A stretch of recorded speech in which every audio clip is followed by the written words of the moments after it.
think Kelly has invited me to help with this class, and Kelly's going to do the next one, Kelly Hammerbar.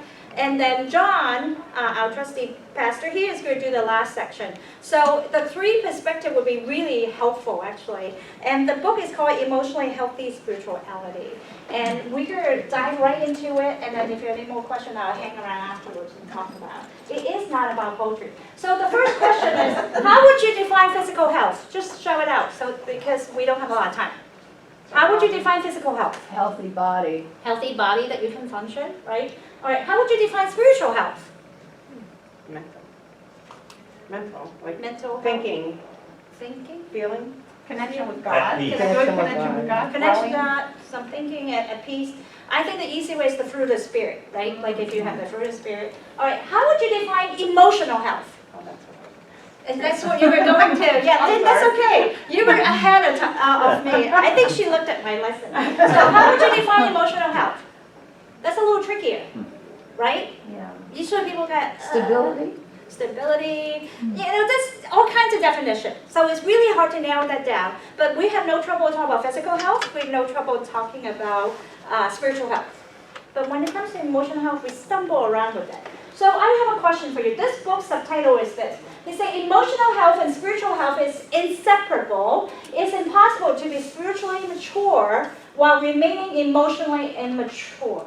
That's a mouthful. But do you agree or disagree with this statement? I think a lot of people disagree with the statement. A lot of people. How about you? Do you agree or Well, disagree?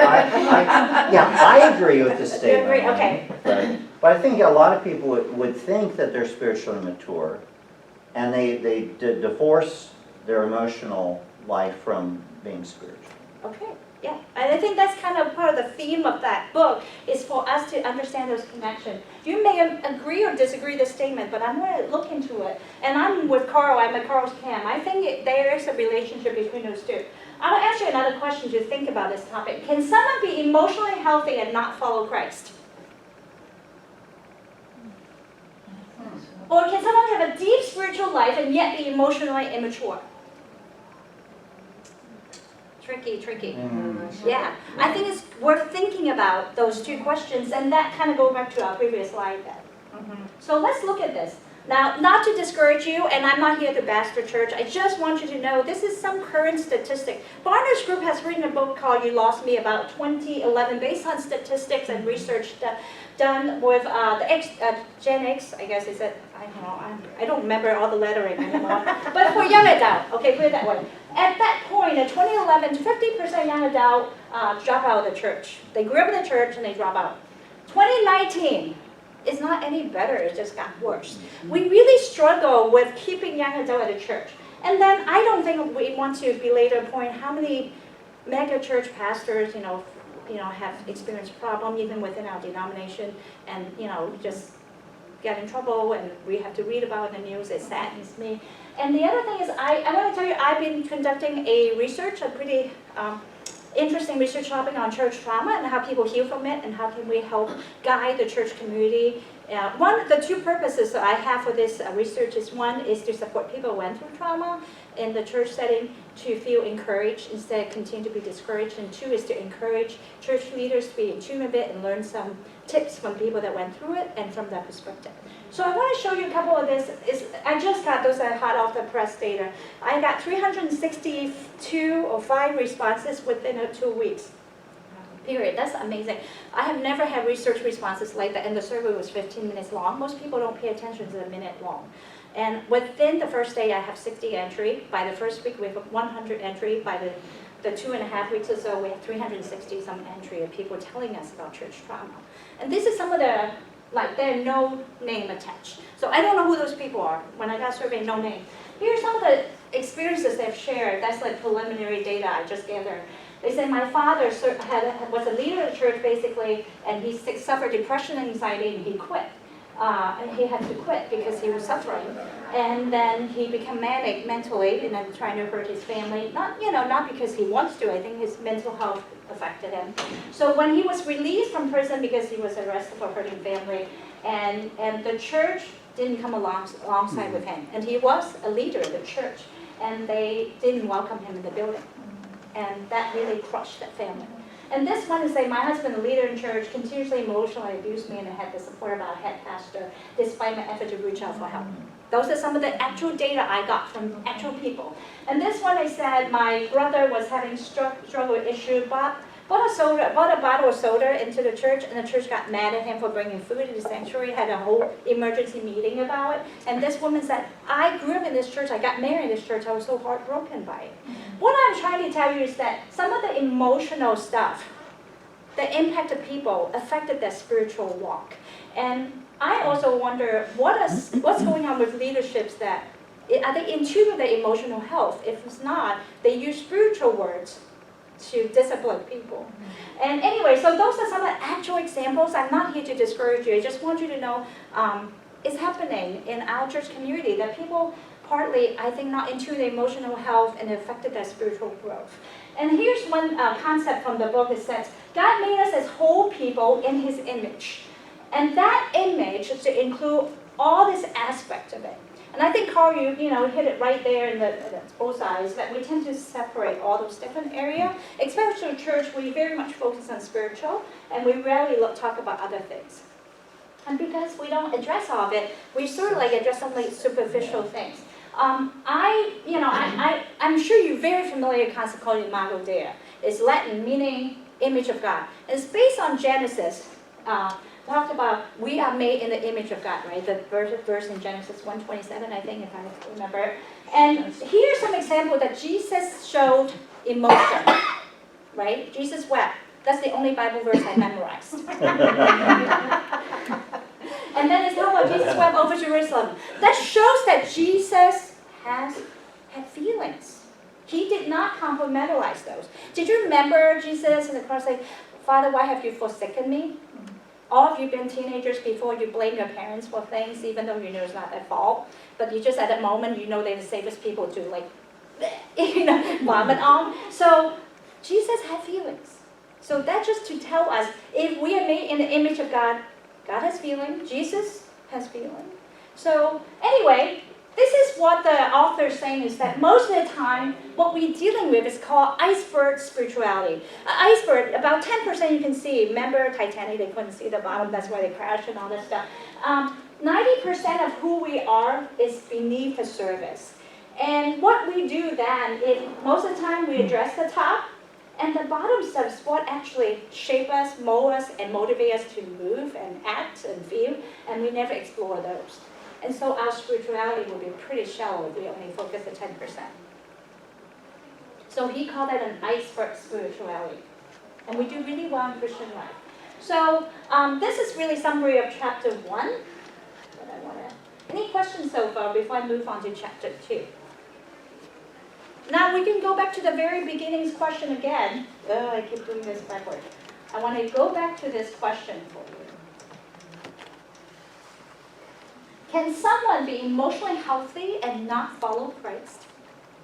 And can someone have a deep spiritual life and yet be emotionally mature?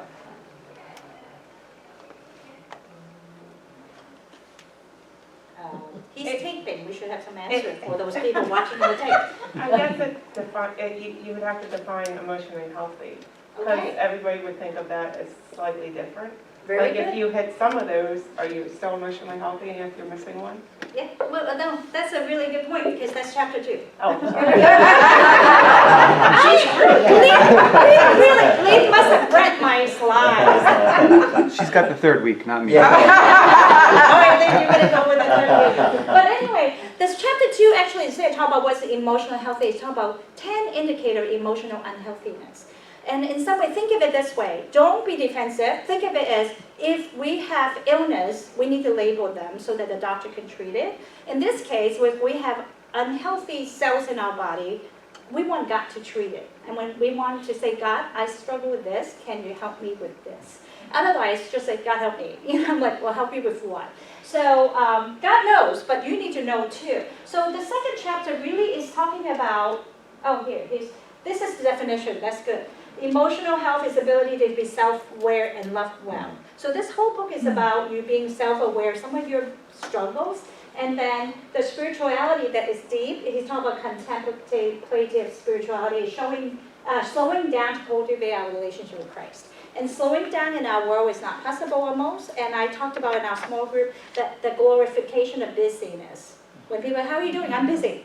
For some reason, it's like a badge of honor. We really have to. I remember when the kids were younger, one year I decided that we have a year of underachievement. Because it's like we're all achievers, all four of us. It's like we need a year of underachievement to slow down.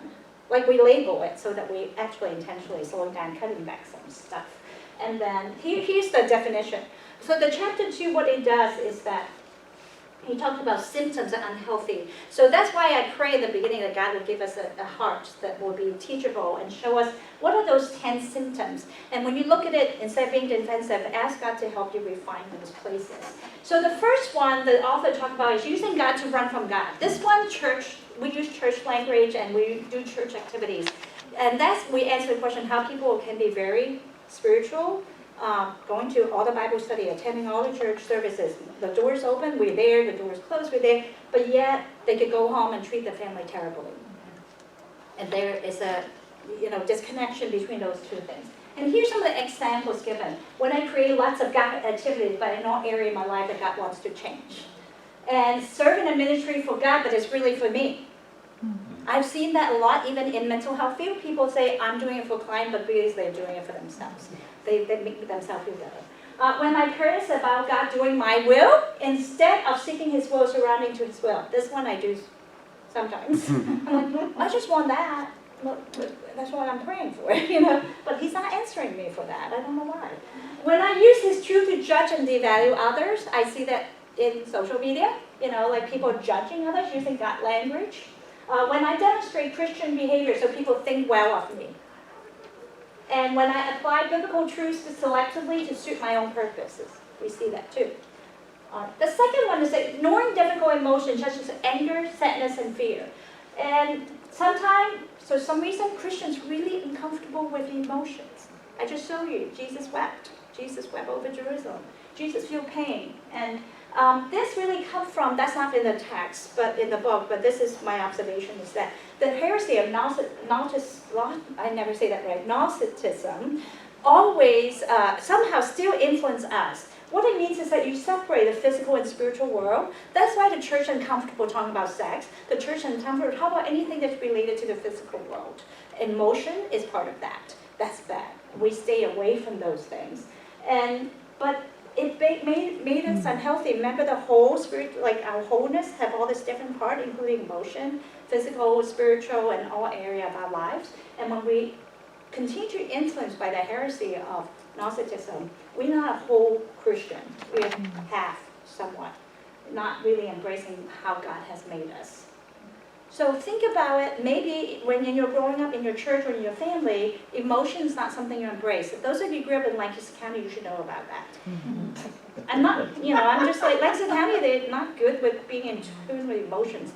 I don't know why, didn't try to understand it. I just know they have a hard time expressing emotions. I don't know how much of it is because of that separation of physical and spiritual world.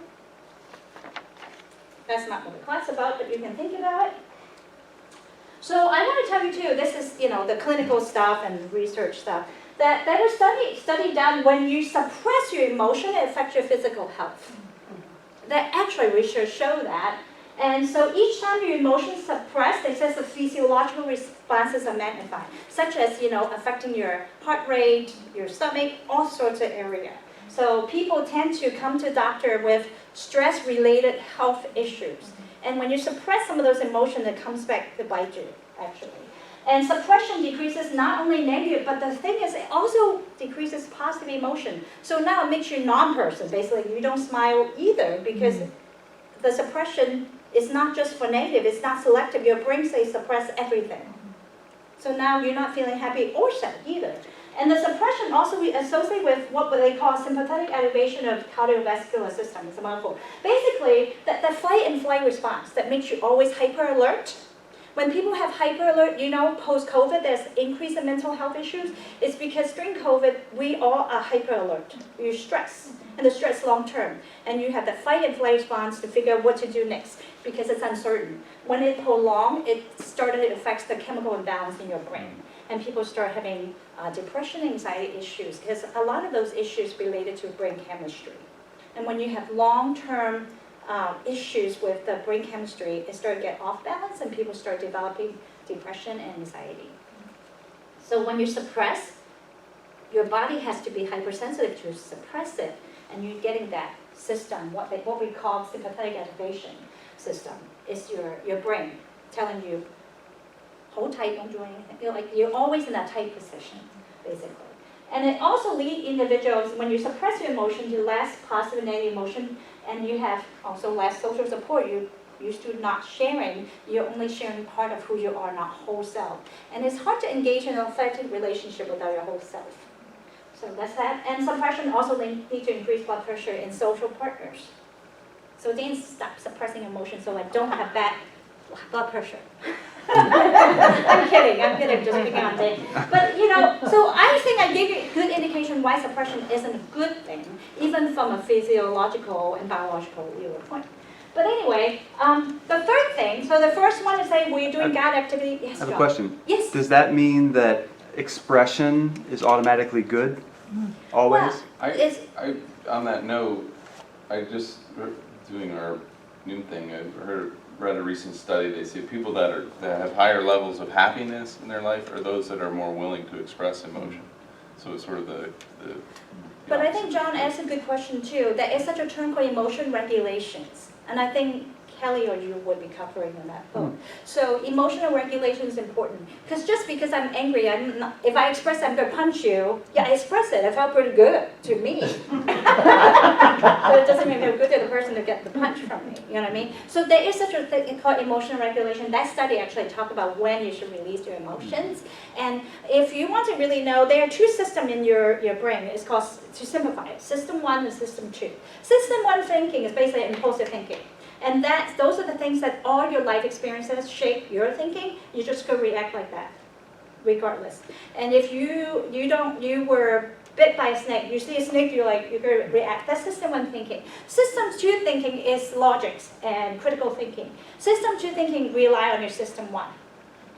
So that's the emotional regulation takes place. System 2 is logics, and it takes more time. And when you're in a hurry and you're not insightful, you're going to be always System 1.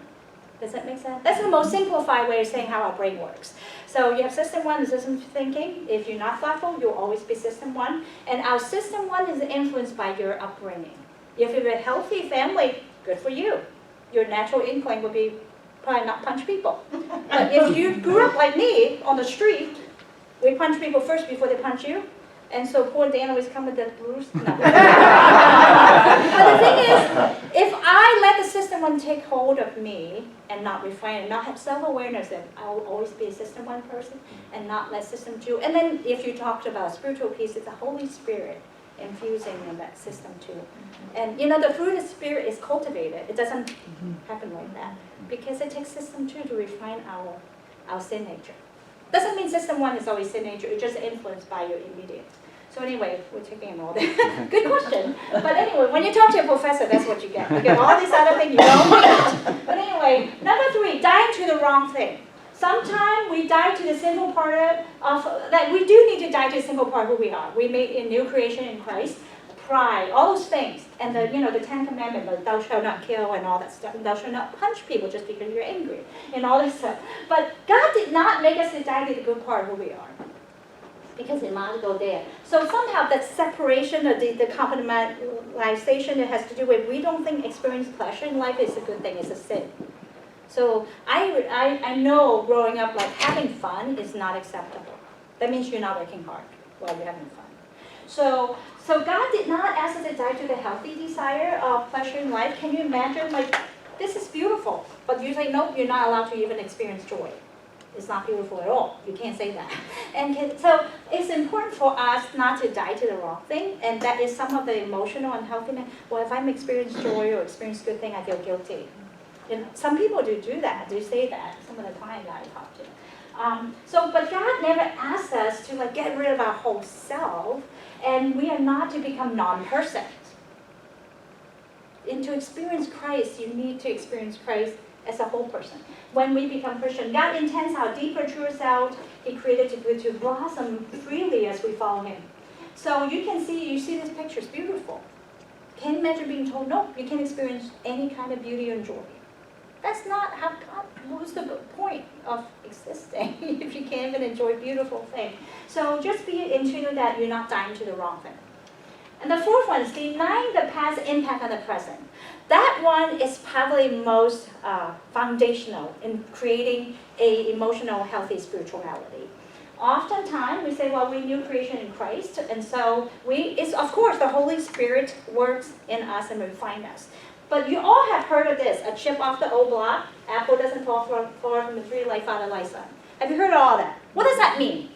What do those things mean? You behave like your parents, whether you like it or not, right? Most of the time, I would never want to be like my parents. Yelena definitely was that. I would never want to be like my mom. But, sorry, you chip off the whole block, But anyway, so our parents or guardians, the people that we grew up with, really do influence you, whether you want to admit to it or not.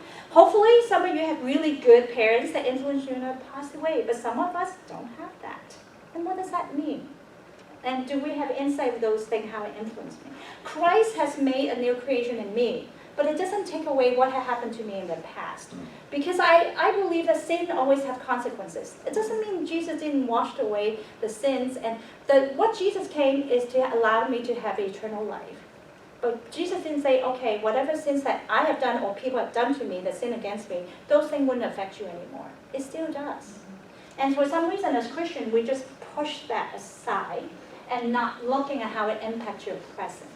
Lynn, you have a question? I can tell Lynn has a question. Yes? So do you think this would, I don't know, when you were talking about this, I think maybe, and I didn't read the book yet, so is this where we get into some problems where we look at a person that's doing unwise things as it's all bad? And we could try to connect, like if I had a parent that was horrible to me, but maybe my mom could connect some good things about that father to good things that I'm doing, that father's not totally unwise, that there's still good in everybody because we're all made in God's image. If we did more of that to humanize more people, would that help us as a society? Well, it would just help us in general, not just in all relationship. And I would say, since this is not a focus, but I would say in my personal life, the turning point in my relationship with my parents, and most of you know I didn't have a good childhood, was to recognize that my father is a sinner and I am a sinner just like my father, and my father is made in image of God just like me, made in image of God. That was a turning point in my relationship with them. And now I have a very good relationship with my parents in general. They still annoy me because they still human, and I still annoy them because I'm human. But I love them deeply in a genuine way now. And I think as a society we can all do that. And part of the struggle we have, we talked about in small group yesterday, we demonize other people that don't think like we do. And that's a totally separate discussion. But I think, Lynn, you're onto something. If we keep remembering this basic biblical principle, the imago Dei, image of God, it's a lot harder to be mad at someone that looks like God. Imagine every person you run into, they have a part of God in them. It might change the way you talk to people. You never know who you're talking to.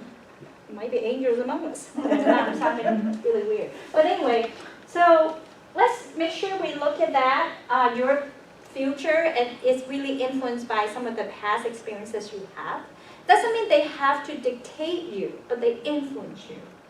And once you recognize that, it helps you a lot. At least in the personal as well from a clinical perspective, it really does help you a lot to live a fuller life as Christ desires you to live. So the work of growing in Christ, what we call sanctification, right? The theologian calls sanctification, does not mean we go back to the past it does not mean we don't go back to the past as we press ahead to what God has for us. It actually demands we go back in order to break free from unhealthy and destructive patterns that prevent us from loving ourselves and others as God designed. So it's very important to look at the past, but if you have really traumatic past, I would recommend doing it with a trained counselor. And this is one thing I heard that was very impactful to me, is that we repeat what we don't repair. we repeat it. So if I wasn't aware of some of those experiences I had as a child, I would repeat what was done to me. Elena, don't answer the question. But anyway, maybe I had, I don't know. But that's why I said don't answer the question. But anyway, I need to change and break that chain of unhealthiness that's given to me, but I had to label what they are. I had to have awareness what they are so that I can repair it with God's help. I didn't do it myself. With God's help and mental health professional, I was able to break some of those broken and dysfunctional behaviors that was passed on to me or modeled to me, so that I'm not a chip off the wall for everything. So anyway, this one is dividing our lives into sacred and secular compartments. Did I spell sacred right? Sometimes I spell it as scared. All right, so something like, does it look like scare or sacred? I was like, one time I taught a class on sacred marriage instead I write scare marriage. That's why that word always tripped me. And Dan said, yeah, that's how marriage. All right, so we kind of write from the theme of the whole book, we tend to compartmentalize. For some reason, I always say that to people jokingly. If you're a horrible driver, a mean driver, do not have a fish sticker in your car, do not say anything, because that is just not helpful. But anyway, because you compartmentalize that, and if you argue, say publicly on the fish that, you're a Christian and all that stuff, don't, give people a bird when they cut you off, flip people a bird and all that stuff. So compartmentalize God to Christian activities such as going to church, Bible study, pray, going to a small group, which we do. We went to small group last night. They in my small group. But does not think of God while at work, studying, playing sports. That's troubling. And we talked about it in our small group yesterday, a very fruitful conversation about how sometimes we are confused and puzzled by Christians' behavior in public forum, such as how they engage with people on Facebook and what comments they make. I stopped using Facebook, period, because it hurts me too much to see. I know those are Christian, self-identifies Christian, and they say things that sound mean-spirited, and it hurts me to see it, and I couldn't do it. So I just stopped doing Facebook, because I don't want to see my own brothers and sisters embarrassing Jesus. I always said to my students, don't embarrass Jesus. I don't care if you embarrass me in the field, but don't embarrass Jesus. So anyway, data suggests that Christians are not really living that differently from their unbelieving neighbors, which sadly is mostly true. And Ron Sider had written a book, and the author has quoted, whether the issue is marriage or sexuality or money or care for the poor, evangelical today are living scandalously unbiblical lives. And I think I'm not speaking about it. I have to examine my own self. Am I living unbiblical lives while I self-proclaim as a Christian? How do I treat people?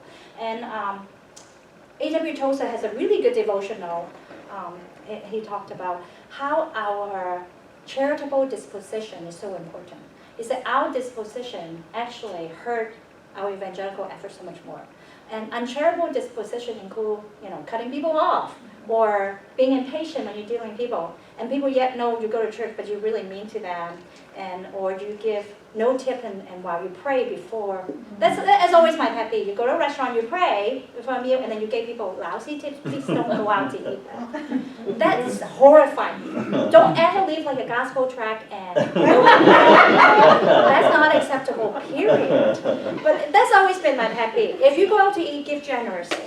And if you pray, and it meaning that we're Christians, and you order all this food and treat the server horribly, please don't bother. Don't, and it insults Jesus, I think. But anyway, here are some of those.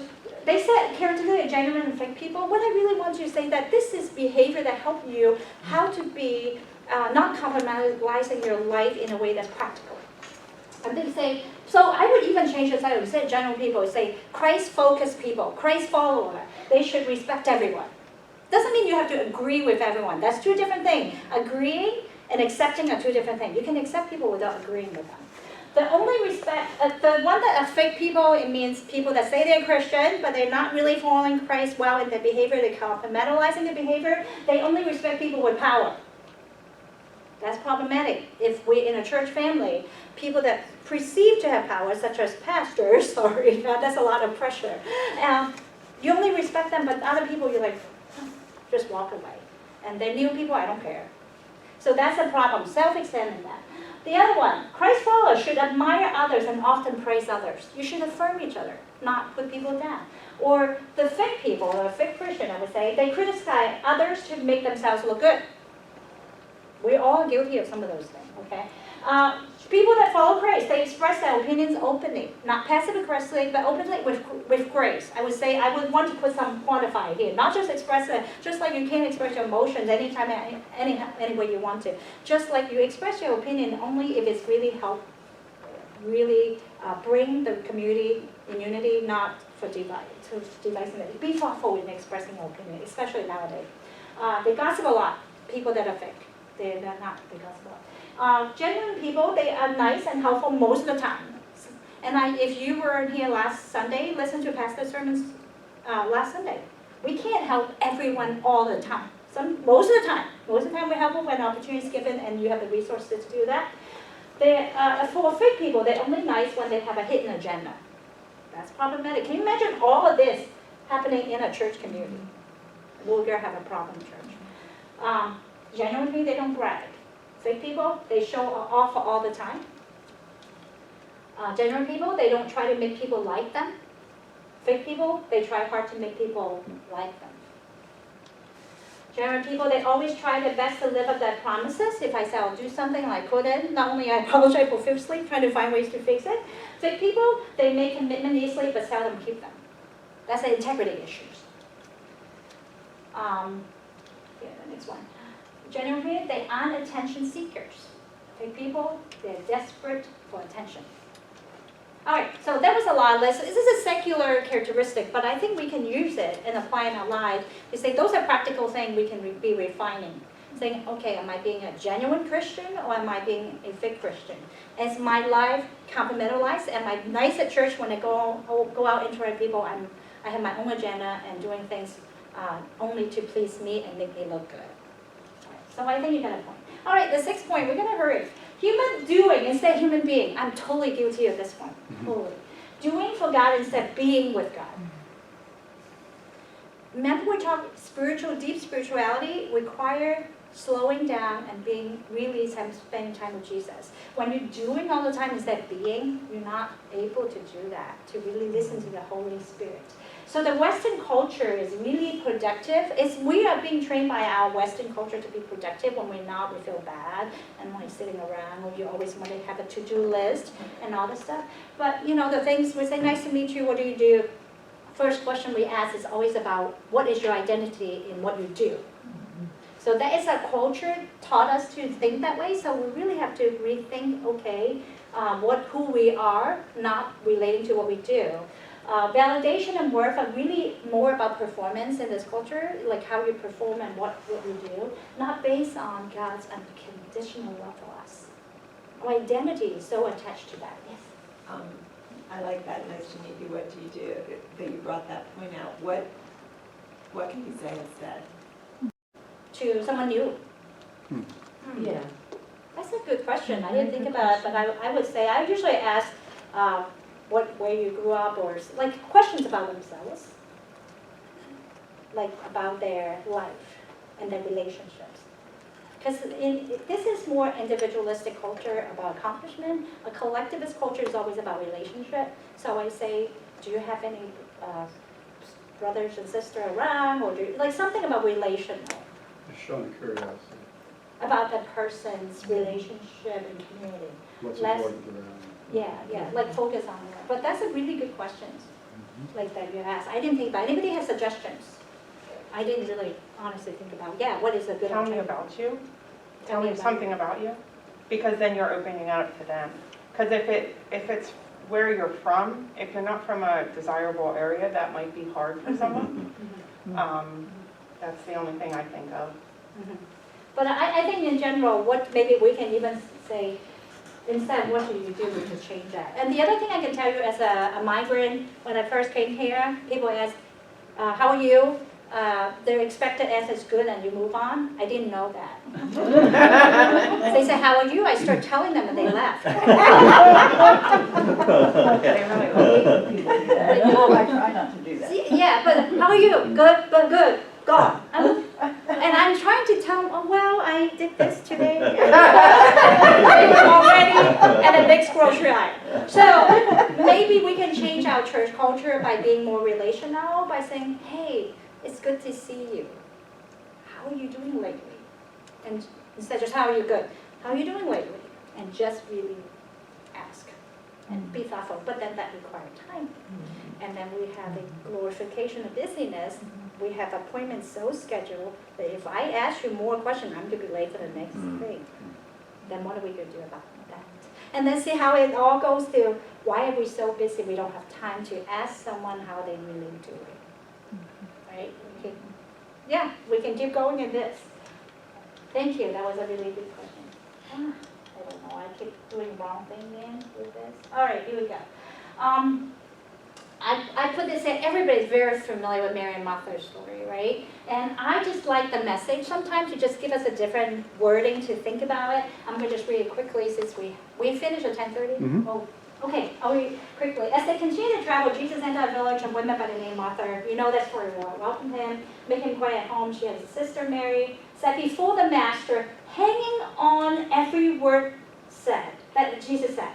But Martha was pulled away by all she had to do. Does that sound like us? We got all this thing we had to do in the kitchen. Later, she stepped in, interrupting him. Master, don't you care that my sister has abandoned the kitchen to me? Tell her to lend me a hand. And Jesus said, the master said, Martha, dear Martha, you're fussing far too much and getting yourself worked up over nothing. So next time it's like, we got all this thing to do, remember what Jesus said to Martha. You're fussing way too much and getting yourself worked up over nothing. Okay, that's Jesus' words, not mine. And one thing only is essential, and Mary has chosen it. Hang on to every word Jesus said. So I like the message. Just give me a different spin on that. All right, we're going to keep moving. Spiritualizing away conflict. Langston County people, we're very good at this. Somehow you ignore and avoid conflict to preserve unity or preserve peace, and I quote preserve as a quote. I can tell you that when you avoid conflict, it will come back bigger. One way or the other, it will. As a counselor for almost 30 years, it will come back to bite you. And so don't avoid it, because in the Bible, it didn't tell us to avoid it, but it gave us rule how to address it though. So that's a different Sunday school class in terms of how to address conflict, but the Bible didn't say, if your brother sin against you, which is, there's a conflict now between a brother, right, in the church, you go to him. Between the two of you, if it doesn't work, you get someone else to help you, that sort of thing. Didn't say, hey, if your brother sin against you, pretend it didn't happen. That's what nice Christian people do, pretend it didn't happen. But that's not what the Bible asks us to do. Matthew 18. That's why I say, one thing I try very hard to avoid in my life is not do polite pretending. That doesn't work. Polite pretending does not work. It hurts you and it hurts the person you engage relationship with. So that's all I'm going to say because we have 2 minutes left. So some of the immature ways to handle conflicts. You say, this is passive aggressive, don't do that. Say one thing to people's face and then another behind their backs. That's dishonesty anyway. Blame, attack, silent treatment, becoming, how do you say that word? Sarcastic. I don't remember how to say it. Give in because of fear of not being liked. And I have read this book called, something about nice versus, what is the word? Kind. Nice people want you to like me. Kind people is telling the truth so that our relationship could be authentic. So be kind people, but not nice people. So just leave Sunday school, remember what, the Sunday school teacher taught about not being nice to people. That's not what I said, that's only half. Telling half true, that's telling half true. The other half is be kind, be kind. So all right, comfort over brokenness, weakness, and failure.